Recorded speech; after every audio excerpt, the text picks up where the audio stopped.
Story time audio ബുക്സിലേക്ക് എല്ലാവർക്കും സ്വാഗതം. മല്ലിക യൂനിസ് എഴുതിയ നോവൽ മഴവില്ലിനപ്പുറം. 2-ാം ശനിയാഴ്ചയായിരുന്നു അന്ന്. അമ്മയെ ഹോസ്പിറ്റലിൽ കൊണ്ടുപോകേണ്ട ദിവസം. മരുന്നും തീർന്നിരുന്നു. തലേന്ന് രാത്രിയായപ്പോഴേക്കും ജാനു അമ്മയ്ക്ക് നല്ല പനി, കൂടാതെ കിടുങ്ങലും വിറയലും. അതിരാവിലെ വിപിനെ ഫോണിൽ വിളിപ്പിച്ച് അവരെ തൊട്ടടുത്ത ക്ലിനിക്കിലേക്ക് പറഞ്ഞു വിട്ടു. ഓട്ടോ ഡ്രൈവറുടെ വീട്ടിൽ പോയി വണ്ടി കൊണ്ടുവന്നാണ് ജാനു അമ്മയെ കൊണ്ടുപോയത്.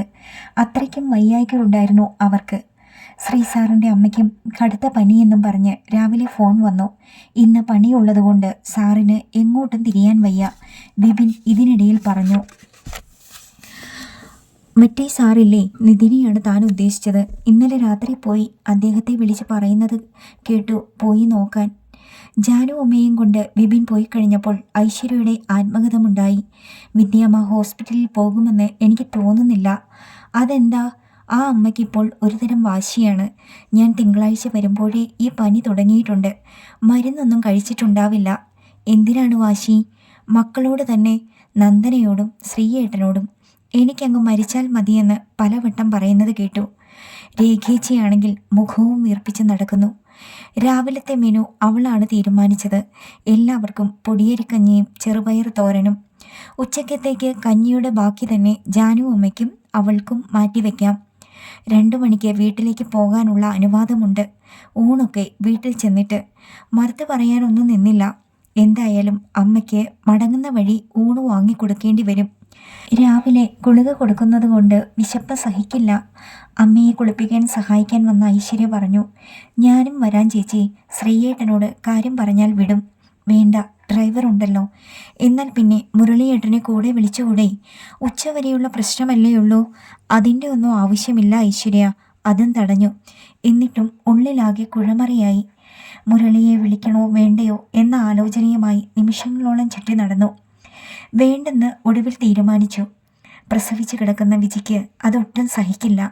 യാത്ര ജാനു അമ്മയുടെ അസുഖം മാറുന്നതുവരെ നീട്ടിവെച്ചാൽ തനിക്ക് ലീവ് എടുക്കേണ്ടി വരും. വർഷാന്ത്യമായതുകൊണ്ട് ലീവ് എടുക്കാൻ ഒരു നിവൃത്തിയുമില്ല. മാർച്ച് 31 മുമ്പ് തീർക്കേണ്ടതായ ഒരുപാട് ഫയലുകൾ മുന്നിലുണ്ട്. കുറച്ച് ബന്ധപ്പെട്ടായാലും തനിയെ പോയി വരാമെന്ന് കരുതി. ധൈര്യത്തിന് തങ്കപ്പേട്ടനുണ്ടല്ലോ. പതിവിലും വൈകി യാത്ര പുറപ്പെടാൻ. ജാനു അമ്മയെ ഇടയ്ക്ക് വെച്ച് നോക്കാമെന്ന് ഐശ്വര്യയും വിപിനും ഉറപ്പു തന്നു. ഹോസ്പിറ്റലിൽ തങ്കപ്പൻ ചേട്ടനും സന്ദർശക മുറിയിൽ വന്ന് അമ്മയ്ക്ക് കാവലിരുന്നു. ഡോക്ടറെയും കൊണ്ട് ഫാർമസിയിൽ നിന്നും മരുന്നും വാങ്ങി മടക്കയാത്ര ആരംഭിച്ചപ്പോഴത്തേക്കും മണി 1:30 കഴിഞ്ഞിരുന്നു. വിശന്നിട്ടാവും അമ്മ അസ്വസ്ഥത പ്രകടിപ്പിക്കാൻ തുടങ്ങി. തങ്കപ്പേട്ട, നമുക്ക് റെസ്റ്റോറൻറ്റിൽ ഇറങ്ങി ചോറ് കഴിക്കാം. ഞാനും അത് പറയാൻ തുടങ്ങുകയായിരുന്നു മോളെ. എല്ലാ മാസവും ചെല്ലാറുള്ളതുകൊണ്ട് കൗണ്ടറിലിരുന്ന ആൾ ഹൃദ്യമായി ചിരിച്ചു. നല്ല തിരക്കുണ്ടായിരുന്നു ഉള്ളിൽ. ഫാമിലി റൂമൊന്നും ഒഴിഞ്ഞു കണ്ടില്ല. ഒടുവിൽ ആ വലിയ ഹാളിലെ ഒരു മേശയുടെ വശത്ത് 2 സീറ്റ് കിട്ടി. തങ്കപ്പേട്ടന് പിന്നെയും വൈകി ഇടം കിട്ടാൻ. സാധാരണ 1 മണിക്ക് മുമ്പ് തന്നെ ഊണ് കഴിക്കാറുള്ളതാണ്. ഇത്രയും തിരക്ക് ഇതിനു മുമ്പ് അനുഭവപ്പെട്ടിട്ടേയില്ല. അമ്മയ്ക്ക് ഊണ് വാരിക്കൊടുക്കുന്നത് അടുത്തിരുന്നവരൊക്കെ ശ്രദ്ധിച്ചു. ആ നോട്ടങ്ങൾ തൻ്റെ കാഴ്ചയിൽ പെട്ടില്ലെന്ന് നടിച്ചു. തൻ്റെ ഊണ് കൂടി കഴിയുന്നതുവരെ അമ്മയെ സീറ്റിൽ തന്നെ പിടിച്ചിരുത്തേണ്ടി വന്നു. കൈ കഴുകിയതിന് ശേഷം അമ്മ യൂറിനലിനരികിൽ പോയി നിന്നു. പതിവുള്ളതാണ്. ജാനു അമ്മയുടെ ജോലിയായിരുന്നു അതൊക്കെ. ബാഗും കൊണ്ട് ഒപ്പം കയറേണ്ടി വന്നു. തനിക്ക് പോകാൻ വേണ്ടി അമ്മയെ പുറത്തു നിർത്താനുള്ള ധൈര്യമുണ്ടായില്ല. പിടിച്ചുകൊണ്ട് ഹാളിലേക്ക് തന്നെ ചെന്നു. ഭാഗ്യത്തിന് തങ്കപ്പൻ ചേട്ടൻ്റെ എതിർവശത്ത് ഒരു സീറ്റ് ഒഴിഞ്ഞു. അവിടെ ഇരുത്തി ബാഗ് ഏൽപ്പിച്ചു. തങ്കപ്പേട്ട, നോക്കിക്കൊള്ളണേ. മോള് ധൈര്യമായി പോയി വാ. ധൃതിയിലായിരുന്നു താൻ. ടോയ്ലറ്റിൽ പോയതും വന്നതുമൊക്കെ നിമിഷങ്ങൾ കൊണ്ട് കഴിഞ്ഞു. ഇരുവരും ഇരുന്നിരുന്ന സീറ്റ് ഒഴിഞ്ഞു കിടക്കുന്നത് കണ്ടിട്ടും പ്രത്യേകിച്ചൊന്നും തോന്നിയില്ല. തങ്കപ്പൻ ചേട്ടൻ അമ്മയെ കാറിൽ കൊണ്ടിരുത്തിയിട്ടുണ്ടാവുമെന്നേ കരുതിയുള്ളൂ. ഊണിന് ടോക്കൺ നേരത്തെ എടുത്തതുകൊണ്ട് വേഗം പുറത്തേക്ക് നടന്നു. കാലുകളേക്കാൾ ധൃതി മനസ്സിനായിരുന്നു. കാറിൽ ആരും ഉണ്ടായിരുന്നില്ല. ഉൾക്കിടലമുണ്ടായത് ആ നിമിഷങ്ങളിലാണ്. മോളെ, അമ്മ എന്തേ? പിന്നിൽ നിന്നും ഉയർന്ന ചോദ്യം കേട്ട് ഞെട്ടിത്തരിച്ചു പോയി. ഞാൻ ചേട്ടനെ ഏൽപ്പിച്ചല്ലേ പോയത്. ആന്തലോടെയാണ് ആ മുഖത്തേക്ക് നോക്കിയത്. കൈ കഴുകാൻ ഞാൻ സമയമെടുത്തില്ല മോളെ. ഇതിനകം എങ്ങോട്ട് പോയി? ആ മുഖത്ത് പരിഭ്രമം തിരയടിക്കുന്നു. കണ്ണിലിരുട്ട് കയറുന്നത് പോലെ. പക്ഷേ പെട്ടെന്ന് തന്നെ മനസ്സാന്നിധ്യം വീണ്ടെടുത്തു. തളരേണ്ട സമയമല്ലിത്. ചേട്ടാ, റോഡിലേക്കൊന്ന് നോക്കിയേ. ഞാൻ അകത്ത് ഒന്നുകൂടി നോക്കിയിട്ട് വരാം. ഉള്ളിലേക്ക് ഓടുകയായിരുന്നു. എന്താ, എന്തു പറ്റി? കൗണ്ടറിലിരുന്ന ആൾ ചോദിച്ചു. അമ്മയെ കാണുന്നില്ല. ഇവിടിപ്പം ഇരുന്നത് കണ്ടായിരുന്നല്ലോ. കൂപ്പണുകൾ മേശയ്ക്കകത്തേക്കിട്ട് അയാൾ ധൃതിയിൽ കൂടെ വന്നു. റെസ്റ്റോറൻറ്റിൻ്റെ എല്ലാ മുക്കിലും മൂലയിലും പരതി. യൂറിനലുകൾ തുറന്നു നോക്കി. കൈ കഴുകിക്കൊണ്ടിരുന്നവരും ഒപ്പം കൂടി. നാലുപാട് നിന്നും ചോദ്യശരങ്ങൾ ഉയർന്നു. ഒന്നിനും മറുപടി പറയാൻ വയ്യ. ഹൃദയം പറഞ്ഞു പോകുന്നത് പോലെ. ഫാമിലി റൂമുകൾ ആരൊക്കെയോ തുറന്നു നോക്കുന്നത് പ്രത്യാശയോടെ നോക്കി നിന്നു.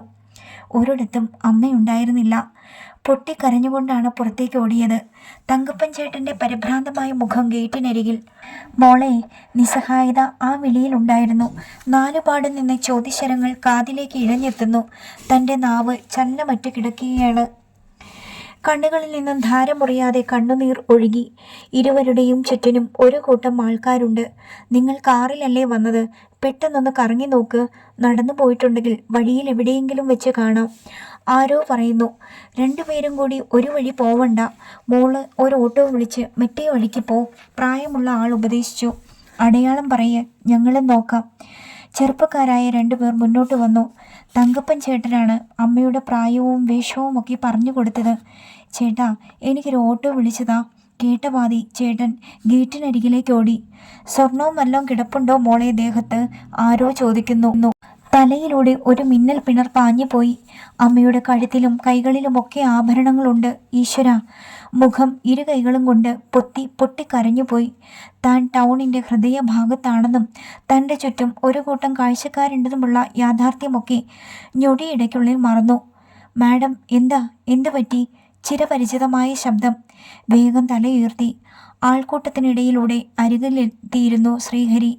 മറുപടി പറയാൻ കഴിയുന്നില്ല. കരച്ചിലിൻ്റെ ആക്കം കൂടുന്നതേയുള്ളൂ. നാവനക്കുന്നതിനു മുമ്പേ അടുത്ത ചോദ്യമുണ്ടായി. അമ്മ എവിടെ ജയന്തി? ആവശ്യത്തിലേറെ തിടുക്കമുണ്ടായിരുന്നു ആ സ്വരത്തിൽ. ഔപചാരികതയുടെ മുഖപടമൊന്നും ആ സംബോധനയിൽ ഉണ്ടായിരുന്നില്ല. മുള ചീന്തുന്നത് പോലെ പൊട്ടിക്കരഞ്ഞുപോയി. മോളെ, ഓട്ടോ വന്നു. തങ്കപ്പൻ ചേട്ടൻ്റെ ശബ്ദം. ഓട്ടോ എന്തിന്? ശ്രീഹരി ചോദിക്കുന്നു. ഹരിസാറേ, ജയന്തി കുഞ്ഞിൻ്റെ അമ്മയെ കാണുന്നില്ല. എന്നെ ഏൽപ്പിച്ച് കുഞ്ഞ് കൈ കഴുകാനോ മറ്റോ പോയതാണ്. എൻ്റെ കണ്ണൊന്നു തെറ്റി. അയാളുടെ സ്വരം ഇടറിയിരുന്നു. ഓട്ടോ പറഞ്ഞയച്ചേക്ക്. ജയന്തിക്ക് എവിടെ പോവാനാണ്? ഞങ്ങൾ 2 വഴി പോയി നോക്കാമെന്ന് കരുതി. അധികം ദൂരത്തൊന്നും പോവാനുള്ള സമയമായിട്ടില്ല. തങ്കപ്പൻ നായർ തന്നെ മറുപടി പറയുന്നു. ശ്രീഹരി പേഴ്സിൽ നിന്നും 20ൻ്റെ ഒരു നോട്ട് എടുത്ത് കൊടുത്ത് ഓട്ടോക്കാരനെ പറഞ്ഞയച്ചു. ജയന്തി ഡ്രൈവറോടൊപ്പം ആ കാറിൽ കയറ്. നിങ്ങൾ ഹോസ്പിറ്റൽ റോഡ് വഴി പോയിക്കോ. ഞാൻ മെയിൻ റോഡിൽ നോക്കാം. ഇടയ്ക്ക് തിരിഞ്ഞ് ഒപ്പം നിന്നിരുന്ന ആളിനോട് പറയുന്നത് കേട്ടു. നൗഫൽ പോയി ഊണ് കഴിച്ചോളൂ. ഞാനൊന്ന് നോക്കിയിട്ട് വരട്ടെ. വേണ്ട, ഞാനും വരാം. കാറിൻ്റെ ഫ്രണ്ട് സീറ്റ് ശ്രീഹരി തന്നെ തുറന്നു തന്നു.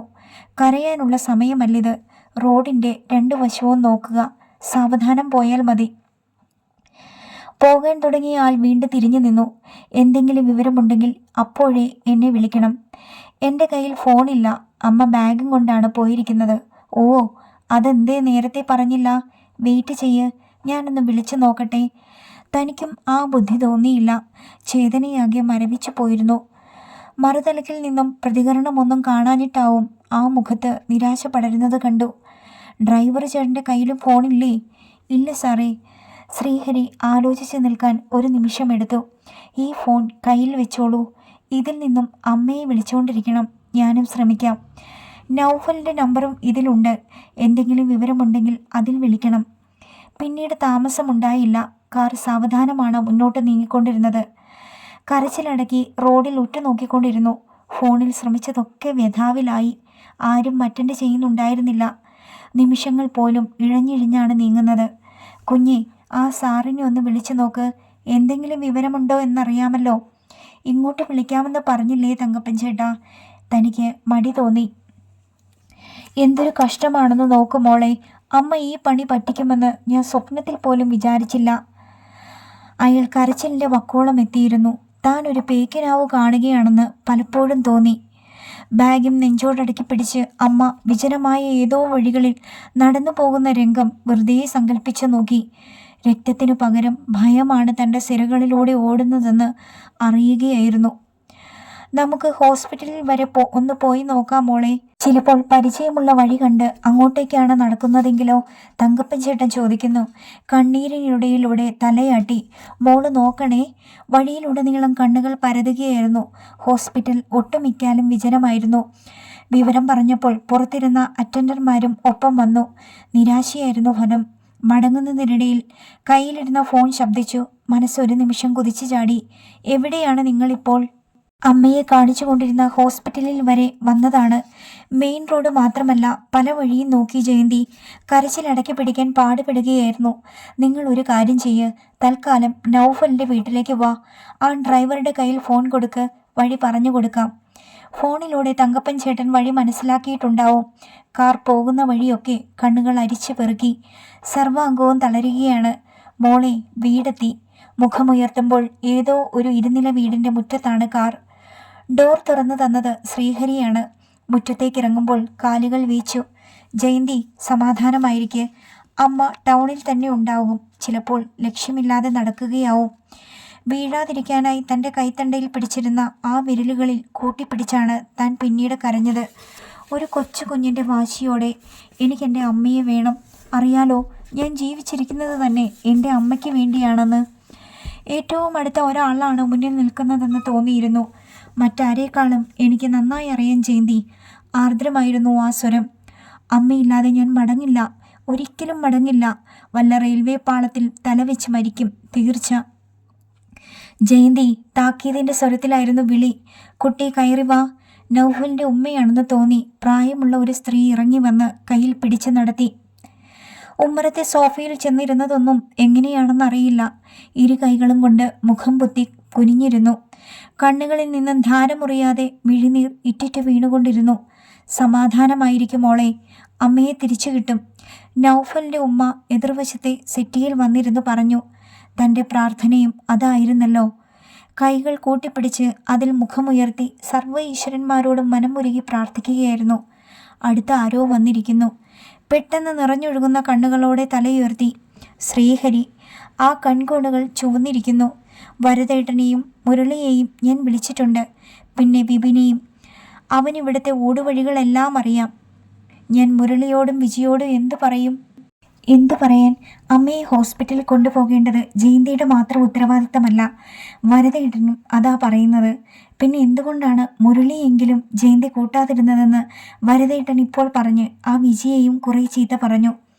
തൻ്റെ സ്വകാര്യ ജീവിതത്തിൻ്റെ മേലാപ്പാണ് വരദേട്ടൻ വലിച്ചു മാറ്റിയത്. ആൾക്കൂട്ടത്തിന് നടുവിൽ നഗ്നയായി പോയ പോലെ ചൂളിപ്പോയി. എതിരെയുള്ള സെറ്റിയിലേക്കാണ് ആദ്യം നോക്കിയത്. അവിടെ ശൂന്യമാണ്. ഉമ്മ എഴുന്നേറ്റ് പോയിരിക്കുന്നു. വരദേട്ടൻ ഇതൊക്കെ എങ്ങനെ അറിഞ്ഞു എന്ന് ചിന്തിക്കാനുള്ള മാനസികാവസ്ഥയിലായിരുന്നില്ല തൻ്റേത്. ഒരു പക്ഷേ മുരളി തന്നെ വീട്ടിൽ നടന്നുകൊണ്ടിരിക്കുന്ന കോലാഹലം സഹിക്കവയ്യാതെ ഏട്ടനോട് പറഞ്ഞിട്ടുണ്ടാവും. ഞാൻ എല്ലാ വഴിയും നോക്കാൻ പോവുകയാണ്. അമ്മയെ കിട്ടും, എൻ്റെ മനസ്സ് പറയുന്നു. പക്ഷേ എനിക്കൊരു വാക്ക് തരണം. അവിവേകമൊന്നും കാട്ടില്ലെന്ന്. ഒച്ച പൊങ്ങുന്നില്ലെന്ന് തോന്നി. കൈ ഉയർത്തി നിറഞ്ഞൊഴുകിക്കൊണ്ടിരിക്കുന്ന കണ്ണുകളോടെ ആ വിരലുകളിൽ തൊട്ടു. വാതിൽക്കൽ നിന്ന നൗഫലുമായി ശ്രീഹരി ഇറങ്ങാൻ പോകുന്നതിനിടയിൽ ഒരു പെൺകുട്ടി അകത്തുനിന്ന് പ്രത്യക്ഷപ്പെട്ടു. ഇക്ക, രണ്ടുപേർക്കും ചോറ് വിളമ്പി വെച്ചിരിക്കുന്നു. വിശപ്പില്ല മോളെ. അല്പം മുമ്പാണ് ഓരോ ജ്യൂസ് കുടിച്ചത്. കൺമുമ്പിൽ നിന്നും അവർ അപ്രത്യക്ഷരായി. ദേഹത്ത് സ്വർണമൊക്കെ ഉണ്ടോ മോളെ? നൗഫലിൻ്റെ ഉമ്മ വീണ്ടും വന്നു. മൂളാനേ കഴിയുന്നുള്ളൂ. റബ്ബേ, അതാ ഇക്കാലത്ത് പേടിക്കേണ്ടത്. തീക്കനലിൽ ചവിട്ടിയതുപോലെ മനസ്സ് പൊള്ളി. ഉമ്മ ഇനി അതും ഇതും പറഞ്ഞ് ആ ചേച്ചിയെ പേടിപ്പിക്കല്ലേ. ആ പെൺകുട്ടി വാതിൽക്കൽ നിന്ന് പറയുന്നു. കണ്ണുകൾ ഇറുകെ പൂട്ടിപ്പോയി. ചേച്ചി, ഈ സ്ക്വാഷ് കുടിക്ക്. മുന്നിൽ നൗഫലിൻ്റെ പെങ്ങൾ. എനിക്കൊന്നും വേണ്ട കുട്ടി. വാക്കുകൾ വിക്കി. കുടിക്കും മോളെ. കരഞ്ഞ് കരഞ്ഞ് ഒരു പരുവമായില്ലേ. എനിക്ക് നെഞ്ചത്ത് നിന്നിറങ്ങില്ല ഉമ്മ. സ്ക്വാഷും കൊണ്ട് ആ പെൺകുട്ടി തിരിച്ചു പോയി. മുഖം പൊത്തി കുനിഞ്ഞു തന്നെ ഇരുന്നു. ഇടയ്ക്ക് ലാൻഡ് ഫോൺ ശബ്ദിച്ചു. ആ പെൺകുട്ടിയാണ് അറ്റൻഡ് ചെയ്തത്. പറയാം എന്നുള്ള ഒരേ ഒരു വാക്കേ ഞാൻ അത് പറഞ്ഞുള്ളൂ. ഇടയ്ക്ക് ചേച്ചിയുടെ നമ്പറിൽ വിളിച്ചു നോക്കാൻ ഹരിസാർ പറയുന്നു. അങ്ങനെ ഒരു വഴിയെക്കുറിച്ച് ആലോചിച്ചതേയില്ല. ചേതന മാത്രമല്ല, ബുദ്ധി കൂടി മരവിച്ചു പോയിരിക്കുന്നു. കോഡ്ലെസ് ഫോൺ ആ കുട്ടി എടുത്തു തന്നു. ഡയൽ ചെയ്യുമ്പോൾ പഴയ അവസ്ഥ. ചിലപ്പോൾ ബെല്ലടിക്കും, ചിലപ്പോൾ ജാമായതുപോലെ. നിരാശ മനസ്സിനെ ഞെരിച്ചമർത്തിക്കൊണ്ടിരുന്നു. നിമിഷങ്ങൾ ഇഴഞ്ഞിഴഞ്ഞാണ് നീങ്ങുന്നത്. എവിടെ നിന്നെങ്കിലും ഒരു വാക്ക്, പോസിറ്റീവായ ഒരു വാക്ക്. വാതിൽക്കൽ കാൽപ്പെരുമാറ്റം കേട്ട് തലയുയർത്തി. ഐശ്വര്യ ചേച്ചി. ഒരു കാറ്റെന്നോണം അവൾ ഓടി വന്ന് കെട്ടിപ്പിടിച്ചു. ഒരു കൂട്ട് കരച്ചിലായി പിന്നീട്. ഞാനും കൂടെ വരാമെന്ന് പറഞ്ഞതല്ലേ ചേച്ചി, ഇതിനായിരുന്നോ സമ്മതിക്കാതിരുന്നത്? അവൾ പദം പറഞ്ഞ് കരയുകയായിരുന്നു. മക്കളെ, നിങ്ങളിങ്ങനെ കരയാതെ. ഈ കൊച്ചാണെങ്കിൽ കരഞ്ഞോണ്ടാ കയറി വന്നത് തന്നെ. റിബിനോട് തേട്, അമ്മയെ തിരിച്ചു കിട്ടാൻ. അതാണ് വേണ്ടതിപ്പോൾ. കയ്യിലിരുന്ന മാലയിൽ മണികൾ ഉരുട്ടി അവർ പ്രാർത്ഥിക്കുകയാണുമ്മ. സകല അമ്പലങ്ങളിലും ഞാൻ വഴിപാട് നേർന്നിട്ടുണ്ട്. ഐശ്വര്യ മറുപടി പറഞ്ഞു. നീ എങ്ങനെ വന്നു? ഉള്ളിൽ ഉയർന്നു നിന്ന ചോദ്യം നാവിൽ നിന്നും വഴുതി വീണു. ബിബിനോടൊപ്പം. മുരളിയേട്ടനും വരദേട്ടനും വേറെ വഴിക്ക് പോയിട്ടുണ്ട്. പിന്നെ ബിബിൻ്റെ 3-4 കൂട്ടുകാര് ആരുടെയൊക്കെയോ വണ്ടിയുമെടുത്ത് ടൗൺ ചുറ്റി നോക്കുകയാണ്. ടൗണിൻ്റെ ഏതെങ്കിലും ഓടുവഴിയിൽ വെച്ച് അവരിൽ ആരെങ്കിലും അമ്മയെ കണ്ടുമുട്ടും. ആ പ്രത്യാശയിൽ മനസ്സ് കടിച്ചു തൂകാൻ തുടങ്ങി. ഞാനും ഒരു ഓട്ടോയും വിളിച്ച് ചുറ്റി നോക്കാമെന്ന് വിചാരിച്ചതാണ് ചേച്ചി. ശ്രീയേട്ടൻ സമ്മതിച്ചില്ല. ചേച്ചിയെ പോയി നോക്കാൻ പറഞ്ഞു. ആകെ അപ്സെറ്റായിരിക്കുകയാണെന്ന് ഇങ്ങോട്ടുള്ള വഴിയും പറഞ്ഞു തന്നു. ആ വാക്കുകൾ തൻ്റെ കരച്ചിലിൻ്റെ ആക്കം കൂട്ടുന്നതറിഞ്ഞു. ചേച്ചി, ഇങ്ങനെ കരയാതെ. അമ്മയെ കിട്ടും. നല്ല മനസ്സുള്ള ആരുടെയെങ്കിലും അടുത്താവും അമ്മ. എനിക്ക് പേടിയാ മോളെ. ദേഹത്ത് സ്വർണം. അത് പൂർത്തിയാക്കാൻ കഴിഞ്ഞില്ല. ചേച്ചി അങ്ങനെയൊന്നും ചിന്തിക്കാതെ. അവളും കരയാൻ തുടങ്ങി. എത്ര നേരം അങ്ങനെ ഇരുന്നെന്ന് ഓർമ്മയില്ല. മുറ്റത്ത് ബൈക്കിൻ്റെ ശബ്ദം കേട്ട് ഐശ്വര്യ ചാടി എഴുന്നേറ്റു. ജനാലയ്ക്ക് ചെന്ന് നിന്നു. വിപിനാണ്. വിപിനും കൂട്ടുകാരും വിയർത്തൊളിച്ച മുഖങ്ങളുമായി കയറി വന്നു. 6-7 പേരുണ്ട്. ചേച്ചി. വന്ന പാടെ കരയാൻ തുടങ്ങുന്ന മുഖവുമായി അവൻ നിശ്ചലം നിന്നു. കണ്ടോ എവിടെയെങ്കിലും? ചോദിക്കാതിരിക്കാനാവുന്നില്ല. ഇല്ല ചേച്ചി, ഇനി നോക്കാൻ ഒരിടവുമില്ല. കടകളിൽ വരെ കയറി നോക്കി. മുഖം പൊത്തി നിലവിളിക്കാനേ കഴിയുന്നുള്ളൂ. സർവാംഗവും പരസ്പരം വേറിട്ടതുപോലെ ദേഹം തളർന്നു. ഐശ്വര്യയുടെ മുഖത്തേക്ക് ചാരിയത് സ്വയം അറിയാതെയാണ്. അവൾ വട്ടം ചുറ്റിപ്പിടിച്ചു. ചേച്ചി, സമാധാനപ്പെട്. എനിക്കെങ്ങനെ സമാധാനം കിട്ടും? അമ്മയെ ഇനി കാണാൻ കഴിഞ്ഞില്ലെങ്കിൽ ഞാൻ ജീവിച്ചിരിക്കില്ല. ചേച്ചി, ഇങ്ങനെയൊന്നും പറയാതെ. ഞങ്ങൾ ഒന്നും കൂടി നോക്കിയിട്ട് വരാം. വിപിനും കൂട്ടുകാരും തിരിഞ്ഞതാണ്. ശ്രീയേട്ടൻ എവിടെയുണ്ട്? ഐശ്വര്യയുടെ ചോദ്യം കേട്ട് അവൻ തിരിഞ്ഞു. സ്റ്റേഷനിൽ കംപ്ലൈൻറ്റ് കൊടുത്തു. ഇപ്പോൾ കേബിൾ ടിവിയുടെ ഓഫീസിലേക്ക് പോയിരിക്കുന്നു. പരിപാടിയുടെ ഇടയിൽ എഴുതി കാണിക്കാൻ. അവൻ ഇറങ്ങുന്നതിനു മുമ്പ് വാതിൽ കടന്ന് വരദേട്ടനും മുരളിയും വന്നു. സകല നിയന്ത്രണങ്ങളും കൈവിട്ടു പോകുന്നു. വരദേട്ടൻ അടുത്തു വന്നിരിക്കുന്നത് ഒരു സ്വപ്നത്തിൽ നിന്നോളം അറിഞ്ഞു. ആർത്തലച്ച് കരഞ്ഞുപോയി. ജയമോളെ, സമാധാനമായിരിക്കെ. അമ്മ ദൂരെ എവിടേക്കും പോയിരിക്കില്ല. ടൗണിൽ തന്നെ ഉണ്ടാവും. നമുക്ക് കണ്ടുപിടിക്കാം. ഏട്ടൻ്റെ കൈകൾ ശിരസ് തലോടുന്നതറിഞ്ഞു. എനിക്കിനി താങ്ങാൻ വയ്യ ഏട്ടാ. ഹൃദയം പൊട്ടി ഞാൻ മരിക്കും. കടുത്ത വാക്കുകളൊന്നും പറയാതെ ചേച്ചി. മുരളിയുടെ സാന്ത്വനം. ഇടയ്ക്ക് ഫോൺ ശബ്ദിച്ചു. കരച്ചിലടക്കി പിടിച്ച് ചെവി കൂർപ്പിച്ചു. ആ പെൺകുട്ടിയാണ് അറ്റൻഡ് ചെയ്തത്. ഇവിടെ മുറ്റത്ത് ആൾക്കാർ കൂടുന്നത് കണ്ട് അപ്പുറത്തെ വീട്ടുകാർ അന്വേഷിച്ചതാണ്. അമ്മയെ കാണാതായിട്ട് 2-2.5 മണിക്കൂർ കഴിഞ്ഞിരിക്കുന്നു. അടിവയറ്റിൽ നിന്നുള്ള ആന്തലിന് ശക്തി വർദ്ധിക്കുകയാണ്. ആ TV ഒന്ന് ഓൺ ചെയ്യുമോളെ. ACV ഇടണം. വരദേട്ടൻ്റെ നിർദ്ദേശം നൗഫലിൻ്റെ പെങ്ങളോടായി. സ്ക്രീനിൽ സിനിമയായിരുന്നു. സ്ക്രോളിങ്ങിൽ കൂടി വാചകങ്ങൾ പോയിക്കൊണ്ടിരുന്നു. മനോദൗർബല്യമുള്ള 63 വയസ്സ് തോന്നിക്കുന്ന ഒരു സ്ത്രീയെ ഉച്ച മുതൽ കാണാതായിരിക്കുന്നു. സെറ്റും മുണ്ടുമാണ് വേഷം. കയ്യിൽ കറുത്ത നിറത്തിലുള്ള വാനിറ്റി ഭാഗ്യമുണ്ട്. കണ്ടുമുട്ടുന്നവർ തൊട്ടടുത്തുള്ള പോലീസ് സ്റ്റേഷനിൽ ദയവായി അറിയിക്കുക. കണ്ണീരിനിടയിലൂടെ ആ വാചകങ്ങൾ വായിച്ചു തീർത്തു. പ്രവീണിനെ വിളിച്ചോ ഹരി? വരദേട്ടൻ്റെ ചോദ്യം കേട്ട് തലയുയർത്തി. മ്ലാനത പടർന്നു കിടക്കുന്ന മുഖങ്ങളുമായി ശ്രീഹരിയും നൗഫലും മുന്നിൽ. വാതിൽ കടന്നു വന്നതേ ഉണ്ടായിരുന്നുള്ളൂ എന്ന് തോന്നി. ഓവ്, ഈസ്റ്റിലും വെസ്റ്റിലും അവൻ വിളിച്ചു പറഞ്ഞിട്ടുണ്ട്. 2 CIമാരും ബാച്ച്മേറ്റ്സ് ആണെന്ന് പറഞ്ഞു. ഇനി എന്താ ഒരു വഴി? നമുക്ക് വെയിറ്റ് ചെയ്യാമേട്ടാ. ഇപ്പോൾ എല്ലാ ഭാഗത്തും വിവരം അറിഞ്ഞു കഴിഞ്ഞു. കൺട്രോൾ റൂമിൽ നിന്നും മെസ്സേജ് പോയിട്ടുണ്ട്. കൂടാതെ നമ്മുടെ ആൾക്കാരൊക്കെ ടൗൺ അരിച്ചു പെറുക്കുകയാണ്. ഇതിനിടയിൽ വരദേട്ടൻ്റെ ഫോൺ ശബ്ദിച്ചു. നൗഫലിൻ്റെ വീട്ടിലേക്കുള്ള വഴി ആർക്കോ പറഞ്ഞു കൊടുക്കുന്നു. ജമീലയാണ്. മോനുമായി ആ റെസ്റ്റോറൻറ്റ് മുന്നിൽ നിന്ന് വിളിച്ചതാണ്. ചോദിക്കാൻ മറന്നു. ഹരി, അമ്മയ്ക്കിപ്പോൾ എങ്ങനെയുണ്ട്? ICUവിൽ തന്നെ. പനി കുറച്ച് കുറഞ്ഞിട്ടുണ്ട്. നിധിൻ അല്പം മുമ്പ് വിളിച്ചിരുന്നു. 5 മിനിറ്റിനകം ജമീല സാർ എത്തി. പരിഭ്രാന്തമായ മുഖവുമായി കെട്ടിപ്പിടിച്ച് കരയാനല്ലാതെ മറ്റൊന്നിനും കഴിയുന്നില്ല. ഒച്ച തീരെ പൊങ്ങാതായിരിക്കുന്നു. ഐശ്വര്യ അകത്തു പോയി ടവൽ നനച്ച് മുഖം തുടച്ചു തന്നു. പിന്നാലെ കട്ടൻ കാപ്പിയുമായി ആ പെൺകുട്ടിയും. ഇത് കുടിച്ചേ പറ്റൂ. സ്വര അടഞ്ഞത് കണ്ടില്ലേ? ഐശ്വര്യ നിർബന്ധിച്ചു. ജമീല സാറും ഒപ്പം കൂടി. ഒരിറക്ക് കുടിക്കാനേ കഴിഞ്ഞുള്ളൂ. നെഞ്ചത്ത് നിന്ന് അത് താഴേക്കിറങ്ങുന്നില്ല. ജമീല സാർ നെഞ്ച് തടവിക്കൊണ്ടിരുന്നു. പൊടുന്നനെയാണ് ശ്രീഹരിയുടെ ഫോൺ ശബ്ദിച്ചത്. ആൾ ഇരുന്നിടത്ത് നിന്ന് ചാടി എഴുന്നേൽക്കുന്നതും ആ മുഖം പ്രഫുല്ലമാകുന്നതും ഒരു സ്വപ്നത്തിൽ നിന്നോണം കണ്ടു. അമ്മ വെസ്റ്റ് പോലീസ് സ്റ്റേഷനിലുണ്ട്. എവിടെ നിന്നാണ് ശക്തി കിട്ടിയതെന്നറിയില്ല. ചാടി എഴുന്നേൽക്കാൻ നോക്കി. പക്ഷേ മനസ്സുണർന്നതുപോലെ ശരീരത്തിന് കഴിയുന്നില്ല. തങ്കപ്പൻ ചേട്ടൻ്റെ കാറിൽ സ്റ്റേഷൻ മുറ്റത്ത് ചെന്നിറങ്ങുമ്പോൾ തന്നെ കണ്ടു തൻ്റെ ഗ്രാമത്തിലെ പുരുഷന്മാരെല്ലാം അവിടെ ഐശ്വര്യയും ജമീല സാറും കൂടി താങ്ങിയാണ് പുറത്തേക്കിറക്കിയത്. പൊടുന്നനെ കൈക്കുഞ്ഞിനെയും കൊണ്ട് ഒരു പെണ്ണ് ഓടി വന്ന് കാൽക്കൽ വീണു. പിന്നാലെ വലിയ വായിലെ നിലവിളിച്ചുകൊണ്ട് പ്രായമുള്ള ഒരു സ്ത്രീയും. മോളെ, എൻ്റെ മോൻ ഒരു തെറ്റും ചെയ്തിട്ടില്ല. അവനെ വെറുതെ വിടാൻ പറയണം, അവർ വിലപിച്ചു. ഒന്നും മനസ്സിലേക്കെത്തിയില്ല. ശ്രീഹരിയും വരദേട്ടനും കൂടി അവരെ എഴുന്നേൽപ്പിച്ചു. വാതിൽ കടന്നു ചെല്ലുമ്പോൾ ഇൻസ്പെക്ടറുടെ മുന്നിലിട്ടിരിക്കുന്ന കസേരകളിലൊന്നിൽ ബാഗിൽ നെഞ്ചോട് ചേർത്ത് ഭിത്തിയിലെ മഹാത്മാഗാന്ധിയുടെ ഫോട്ടോയിലേക്ക് തറഞ്ഞുപോയ കണ്ണുകളോടെ നിർവികാരയായി അമ്മ ഇരിപ്പുണ്ടായിരുന്നു. തൊട്ടടുത്ത് തന്നെ നിലത്തിഴിയുന്ന മുണ്ടുമായി കൈകൾ പരസ്പരം നെഞ്ചോട് ചേർത്ത് കെട്ടി ദയനീയമായ ഭാവത്തോടെ ഒരു ചെറുപ്പക്കാരനും. അടുത്ത കസേരയിൽ ചെന്നിരുന്ന് അമ്മയുടെ തോളിൽ മുഖമമർത്തുമ്പോൾ ആശ്വാസം ഒരു കുളിർ തെന്നലായി മനസ്സിനെ പൊതിയുന്നതറിഞ്ഞു. അമ്മ ഒന്ന് ചലിച്ചതുപോലുമില്ല. അമ്മയെ എന്തായാലും വിശ്വസിച്ച് ബാഗ് ഏൽപ്പിക്കാം മാഡം. പോലീസ് വേഷം കണ്ടിട്ട് പോലും ഒരു കുലുക്കവുമില്ല. ഇവിടുത്തെ വനിതാ PC വരെ ശ്രമിച്ചു നോക്കി ആ മൊബൈൽ ഫോൺ എടുക്കാൻ. CI പറഞ്ഞു.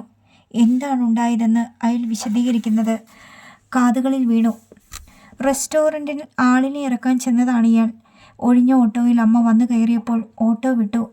എവിടേക്കാണെന്ന ചോദ്യത്തിന് മറുപടിയൊന്നും ഉണ്ടായില്ല. കുമാർ ഹോസ്പിറ്റൽ എന്നാണ് പറഞ്ഞതെന്ന് തോന്നി. വീട്ടിലേക്ക് ഉണ്ണാൻ പോകുന്ന വഴി ഒരു നീണ്ട ഓട്ടം കിട്ടിയെന്ന് കരുതി. ഹോസ്പിറ്റലിൻ്റെ മുന്നിൽ ചെന്ന് നിന്നപ്പോൾ ഇറങ്ങാൻ കൂട്ടാക്കുന്നില്ല. അടുത്ത് ചെന്ന് നിന്ന് വീണ്ടും ചോദിച്ചപ്പോഴാണ് കുമാരേട്ടൻ എന്ന വാക്ക് വ്യക്തമായി കേൾക്കുന്നത്. അതിനിടയിൽ ബാഗിൽ നിന്ന് ഫോൺ ബെൽ ശബ്ദിക്കാൻ തുടങ്ങി. അമ്മ ഫോൺ എടുത്തെന്ന് പലതവണ പറഞ്ഞു നോക്കി. ഒരു രക്ഷയുമില്ല. മനസ്സിന് സുഖമില്ലാത്തവരാണെന്ന് അപ്പോഴേക്കും മനസ്സിലായി. വഴിയിൽ ഇറക്കി വിടാൻ ഇവന് ധൈര്യമുണ്ടായില്ല. ദേഹത്ത് ആഭരണങ്ങളുണ്ട്, പിന്നെ ഐശ്വര്യമുള്ള മുഖവും. അരുതാത്തതെന്തെങ്കിലും സംഭവിച്ചേക്കുമോ എന്ന പേടിയിൽ സ്വന്തം വീട്ടിലേക്ക് കൊണ്ടുപോയി. കുമാരേട്ടനെ കാണിച്ചു തരാമെന്ന് പറഞ്ഞാണ് ഓട്ടോയിൽ നിന്നിറക്കിയത്. വീട്ടിൽ TV ഓണായിരുന്നു. ചെന്നപാടെ അതിന് മുന്നിൽ ചെന്ന് ഒറ്റ ഇരിപ്പായിരുന്നു.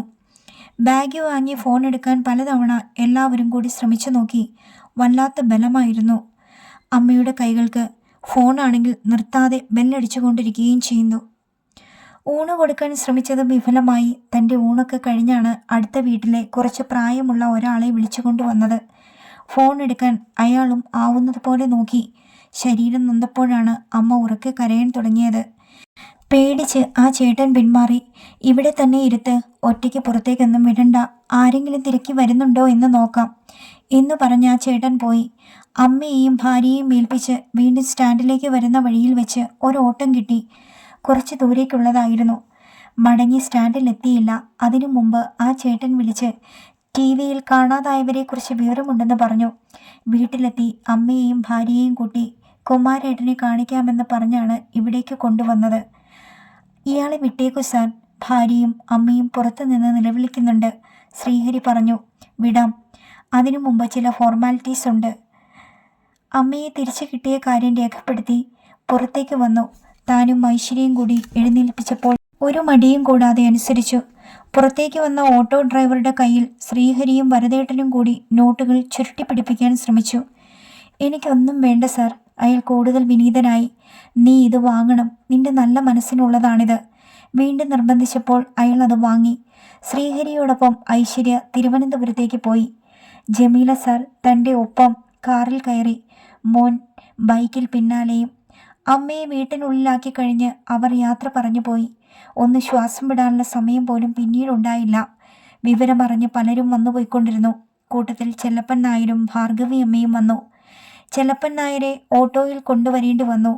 വീട്ടിൽ മിക്കവാറും കിടപ്പിലായിരുന്നു ആൾ. വിജയെ അറിയിച്ചിട്ടില്ല മോളെ, പേറ്റുപായിലല്ലേ. മനസ്സ് വിഷമിച്ച് വല്ലതും വരുത്തി വെച്ചാലോ എന്ന് ഭയന്ന് മുരളിയും വിലക്കി. മോളൊരു കാര്യം ചെയ്യ്, അടുത്ത പ്രാവശ്യം മുതൽ ചെന്ന് വിവരം പറഞ്ഞ് മരുന്ന് വാങ്ങിക്ക്. അമ്മയെ കൊണ്ടു കാണിച്ചിട്ടും ഇതുവരെ മാറ്റമൊന്നുമില്ലല്ലോ. ഏങ്ങി വലിക്കുന്നതിനിടയിൽ ചെല്ലപ്പൻ നായരും പറഞ്ഞു. വൈകിട്ട് വന്ന വരദേട്ടൻ്റെയും അഭിപ്രായം അത് തന്നെയായിരുന്നു. ഒരിട കിട്ടിയപ്പോൾ ഐശ്വര്യയെ വിളിച്ചു. എങ്ങനെയുണ്ട് വിദ്യാമ്മയ്ക്ക്? പനി കുറഞ്ഞുകൊണ്ടിരിക്കുന്നു. നാളെ ചിലപ്പോൾ റൂമിലേക്ക് മാറ്റുമെന്ന് തോന്നുന്നു. ഒരു യുഗം അവസാനിച്ചുവെന്ന് മനസ്സിനെ ബോധ്യപ്പെടുത്തി. രാത്രിയാണ് ഫോൺ കയ്യിലെടുത്ത് നോക്കിയത്. എണ്ണമില്ലാത്ത മിസ്ഡ് കോളുകൾ. കൂടുതലും ശ്രീഹരിയുടെ ഫോണിൽ നിന്ന് താൻ വിളിച്ചത്. പിന്നെ ഐശ്വര്യയുടെ നമ്പർ, ജമീൽ സാറിൻ്റെ നമ്പർ, വരദേട്ടൻ്റേത്. പിന്നീടുള്ളതിൽ 4-5 എണ്ണം ലാൻഡ് ലൈനിൽ നിന്ന്. അവശേഷിച്ച 10-15 ഒരേ നമ്പറിൽ നിന്ന്. അത് നൗഫലിൻ്റേതാണെന്ന് മനസ്സിലാക്കാൻ നിമിഷങ്ങൾ വേണ്ടി വന്നില്ല. ശ്രീഹരിയാവും വിളിച്ചിരിക്കുന്നത്. തൻ്റെ സെൽ നമ്പർ പോലും ശ്രീഹരിക്ക് കാണാപ്പാടമാണെന്ന് തോന്നി. ഹൃദയം തരളിതമാവുകയാണ്. ഉള്ളിൽ വിദ്വേഷത്തിൻ്റെ ഒരു ചെറുകണിക പോലും ഇപ്പോഴില്ല. പകരം വ്യവച്ഛേദിക്കാനാകാത്ത എന്തോ ഒന്ന് മനസ്സ് നിറയ്ക്കുന്നു. ഒപ്പം നഷ്ടബോധവും. തിങ്കളാഴ്ച അതിരാവിലെ പതിവില്ലാതെ ഐശ്വര്യ വീട്ടിലേക്ക് വന്നു. സാധാരണ അവൾ നേരെ ഓഫീസിലേക്കാണ് ചെല്ലുക. മുഖത്ത് പ്രസന്നതയൊന്നും ഉണ്ടായിരുന്നില്ല. വന്നപാടെ എന്തോ തിരിയുന്നത് പോലെ ആ കണ്ണുകൾ തൻ്റെ മുഖത്ത് പരതി നടക്കുന്നതറിഞ്ഞു. നിനക്ക് എന്ത് പറ്റി? എന്നെ ആദ്യം കാണുകയാണോ? ഒന്നുമില്ല ചേച്ചി, നേരത്തെ ആയതുകൊണ്ട് ഒന്ന് കയറിയിട്ട് പോകാമെന്ന് കരുതി. അവൾ വാഷ് ബേസിന് നേരെ നടന്നു. മുഖം കഴുകുന്നത് നോക്കി നിന്നു. കഴിക്കാനൊന്നും വേണ്ടേ? വേണ്ട, വീട്ടിൽ നിന്ന് കഴിച്ചിട്ടാ വരുന്നത്. വിദ്യാമ്മയ്ക്ക് എങ്ങനെയുണ്ട്? പനി കുറഞ്ഞു. ഇന്നലെ റൂമിലേക്ക് മാറ്റി. ശ്രീഹരി വന്നിട്ടുണ്ടോ എന്ന് ചോദിക്കാൻ നാവ് വളഞ്ഞതാണ്. പിന്നെ വേണ്ടെന്ന് വെച്ചു. ഞാൻ പോവുകയാണ്. അവൾ വേഗം ഇറങ്ങിപ്പോയി. ഓഫീസിൽ ചെന്നപ്പോൾ ശനിയാഴ്ചത്തെ സംഭവം അപ്പോഴപ്പോൾ അറിഞ്ഞവരൊക്കെ അന്വേഷണങ്ങളുമായി എത്തി. 11 മണി കഴിഞ്ഞപ്പോഴേക്കും വരദേട്ടൻ കയറി വന്നു. പതിവില്ലാത്തതാണ്. എന്തെങ്കിലും ആവശ്യമുണ്ടെങ്കിൽ തന്നെ മുറിയിലേക്ക് വിളിപ്പിക്കുകയാണ് ചെയ്യാറ്. അമ്മ എങ്ങനെയിരിക്കുന്നു? പഴയ പോലൊക്കെ തന്നെ ഏട്ടാ. ജാനു അമ്മയുടെ പനി കുറഞ്ഞോ? ഉവ്, കുറച്ച് ക്ഷീണമുണ്ട്. എന്നാലും അമ്മയെ നോക്കിക്കോളും. ശരി, ഏട്ടൻ പോയി. ജമീല സാറും ഇടയ്ക്ക് വന്ന് അമ്മയുടെ സുഖവിവരം അന്വേഷിച്ചു. വിപിൻ്റെ വരവായിരുന്നു തികച്ചും അപ്രതീക്ഷിതം. അവൻ ഇന്നേ വരെ തൻ്റെ ഓഫീസിൽ കാലുകുത്തിയിട്ട് പോലുമില്ല. എന്താ വിപൻ, വീട്ടിലെന്തെങ്കിലും? തനിക്കതായിരുന്നു സംശയം. വീട്ടിലൊന്നുമില്ല ചേച്ചി. ഞാൻ ഇടയ്ക്ക് പോയി നോക്കി. അമ്മയും അമ്മൂമ്മയും കൂടി ടിവിയുടെ മുന്നിൽ ഇരിപ്പുണ്ട്. പിന്നെന്താ നീ വന്നത്? ഇവിടുന്ന് ഒരു പേപ്പർ ശരിയായി കിട്ടാനുണ്ടെന്ന് ശ്രീസാർ പറഞ്ഞു. അത് വാങ്ങാൻ വന്നതാ. പറഞ്ഞ പാടെ അവൻ സ്ഥലം വിടുകയും ചെയ്തു. അത് കള്ളമാണെന്ന് തോന്നി. ഫോർച്യൂൺ ഡെവലപ്പേഴ്സിൻ്റെ ഒരു പേപ്പറും ഓഫീസിൽ പെൻഡിങ്ങിൽ വയ്ക്കാൻ സാധ്യതയുണ്ടായിരുന്നില്ല. ഇടയ്ക്ക് ഉച്ചയാകാൻ തുടങ്ങുന്നതിന് മുമ്പ് ഓഫീസ് നമ്പറിൽ ഐശ്വര്യ വിളിച്ചു. വെറുതെ വിളിച്ചതാണ് ചേച്ചി. രാവിലെ ചോദിക്കാൻ മറന്നു. എനിക്കുള്ള ഊണ് ജാനു അമ്മ തയ്യാറാക്കിയിട്ടുണ്ടാവും ഇല്ലേ? നിനക്ക് കാര്യമായി എന്തോ പറ്റിയിട്ടുണ്ടോ മോളെ? എല്ലാ തിങ്കളാഴ്ചയും നിനക്ക് ചോറ് കരുതാറുണ്ടല്ലോ. എനിക്കൊരു സംശയം, അതാ ചോദിച്ചത്. വെക്കട്ടെ ചേച്ചി? ഉച്ചയ്ക്ക് ഉണ്ണാനായി ക്യാബിനിലേക്ക് വന്ന ജമീല സാറിൻ്റെ മുഖവും മൂടിക്കെട്ടിയിരുന്നു. നല്ല തലവേദനയുണ്ട്. എന്താണെന്നറിയില്ല. താൻ കാരണം ചോദിക്കുന്നതിന് മുമ്പ് തന്നെ അവർ പറഞ്ഞു. ഉച്ച കഴിഞ്ഞ് 3 മണിയായപ്പോഴേക്കും മുരളി വന്നു. ആ വരവ് ശരിക്കും തന്നെ ആശ്ചര്യപ്പെടുത്തി. എൻ്റെ അടുത്ത ഫ്രണ്ടിൻ്റെ റെസിഡൻസ് സർട്ടിഫിക്കറ്റ് ശരിയായോ എന്നറിയാൻ വന്നതാണ് ചേച്ചി. കുറച്ചെണ്ണം ഒന്നിച്ച് ഞാൻ ഒപ്പിട്ട് കൊടുത്തിട്ടുണ്ട്. മുരളി സെക്ഷനിൽ ചോദിക്ക്. കൂടുതലൊന്നും പറയാൻ നിൽക്കാതെ മുരളിയും സ്ഥലം വിട്ടു. തനിക്ക് അഭിമുഖീകരിക്കേണ്ടി വന്ന ആരുടെയും മുഖത്ത് ഒരു തെളിച്ചവും ഉണ്ടായിരുന്നില്ലെന്ന് ക്രമേണയാണ് മനസ്സിന് ബോധ്യമായി തുടങ്ങിയത്. ഓഫീസിൽ നിന്നിറങ്ങുമ്പോൾ ഹാളിലിരുന്നവർ പതിവില്ലാതെ മുഖത്തേക്ക് ഉറ്റുനോക്കുന്നു. സാവധാനമാണ് വീട്ടിലേക്ക് നടക്കുന്നതെന്ന് തോന്നി. ഫോർച്യൂൺ ഡെവലപ്പേഴ്സിൻ്റെ മുന്നിലെത്തിയപ്പോൾ ഹൃദയമിടിപ്പിൻ്റെ വേഗത വർദ്ധിക്കുന്നതറിഞ്ഞു. ആ കറുത്ത ഇന്നോവ മുറ്റത്ത് കിടപ്പുണ്ട്. ആരെയും പുറത്ത് കാണാനില്ല. പക്ഷേ ജനാലയ്ക്കൽ ആരുടെയോ നിഴൽ. വീട്ടിലെത്തി ജാനുവമ്മ തന്ന ചായ വാങ്ങി കുടിക്കുമ്പോഴാണ് അശനിപാതം പോലെ ആ വാർത്ത ചെവിയിൽ വീണത്. കുഞ്ഞേ, ടൗണിൽ ഏതോ പത്രക്കാർ ആ ശ്രീഹരിയും കുഞ്ഞിൻ്റെ പേരും കൂടി വേണ്ടാതീനമൊക്കെ എഴുതി വച്ചിരിക്കുന്നു പോലും. എന്താ വേണ്ടാതീനം? ഏതോ ഹോട്ടലിൽ നിന്ന് പോലീസ് പിടിച്ചെന്നോ മറ്റോ. ശരീരത്തിലൂടെ ഒരു വിറയൽ പാഞ്ഞു പോയി. ബാക്കി വന്ന ചായ മേശപ്പുറത്തേക്ക് തന്നെ വെച്ചു. നെഞ്ചിലാരോ ഭാരം കയറ്റി വെച്ചിരിക്കുന്നു. ജാനു അമ്മയോട് ഇതാര് പറഞ്ഞു? ടൗണിൽ ചരക്കെടുക്കാൻ പോയ ഇബ്രാഹിംകുട്ടിയാ വന്ന് പറഞ്ഞത്. കവലയിൽ പച്ചക്കറി നടത്തുന്ന ആൾ പരദൂഷണം പറയുന്ന മനുഷ്യനല്ലെന്നറിയാം. അച്ഛൻ്റെ അടുത്ത സുഹൃത്തായിരുന്നു. തലയുടെ പിന്നിൽ ഇരുമ്പ് കൂട കൊണ്ട് ആരോ ശക്തിയായി അടിച്ചതുപോലെ. മുറിയിലേക്ക് നടന്നതും കിടക്കയിൽ തളർന്നു വീണതൊന്നും സ്വബോധത്തോടെയായിരുന്നില്ല. ഈശ്വര, ഹൃദയമുരുകി കരഞ്ഞുപോയി. ആവശ്യമില്ലാതെ അപവാദം കേൾക്കാൻ വേണ്ടി മാത്രമാണോ താൻ ജന്മമെടുത്തത്? തനിക്കിത് പുത്തരിയല്ല. പക്ഷേ നിരപരാധിയായ ഒരു മനുഷ്യൻ കൂടി ബലിയാടാവുകയാണ്. തന്നെ സഹായിക്കാൻ വന്നതിൻ്റെ പേരിൽ. അതോർക്കുമ്പോഴൊക്കെ സങ്കടം ഇരട്ടിച്ചു. അടുത്ത ഭാഗം നാളെ. പ്രിയ ശ്രോതാക്കളെ, നിങ്ങൾ എൻ്റെ കഥാവായന ഇഷ്ടപ്പെടുന്നുവെങ്കിൽ, ഈ ചാനൽ ഇഷ്ടപ്പെടുന്നുവെങ്കിൽ ദയവായി സബ്സ്ക്രൈബ് ചെയ്യുക, ലൈക്ക് ചെയ്യുക, ഷെയർ ചെയ്യുക. Thank you.